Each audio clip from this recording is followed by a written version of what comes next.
বন্ধুরা, লাহিড়ী বাবার আশ্রম যেতে চান? চলে আসুন ব্যান্ডেল রেলওয়ে স্টেশনে। ব্যান্ডেল রেলওয়ে স্টেশন থেকে মাত্র 4 কিলোমিটার দূরত্বতেই আছে এই লাহিড়ী বাবার আশ্রম। ব্যান্ডেল রেল স্টেশন থেকে বেরিয়েই আপনি পেয়ে যাবেন অটো, এবং সেই অটো করে চলে আসতে পারবেন লাহিড়ী বাবার আশ্রমে। ঢুকেই আপনি দেখতে পাবেন গোলাপ ফুলের একটি সুন্দর বাগান। চলুন ভেতরে আপনাদেরকে মেন মন্দিরটি দেখাই।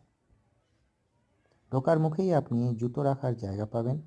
জুতোটি এখানে রেখে দিয়েই আপনি যেতে পারবেন মেন মন্দিরের দিকে। মন্দিরের ভেতরে ছবি তোলা নিষেধ, তাই এখান থেকেই যতটুকুই আপনি ছবি তুলেছি আপনাদের দেখিয়ে দিলাম। মনে রাখবেন, মন্দির ঢোকার সময় সকাল 10টা থেকে 12টা এবং বৈকাল 4টে থেকে 6টা। আশেপাশে অনেক সুন্দর জায়গা আছে, ঘুরে দেখতে পারবেন।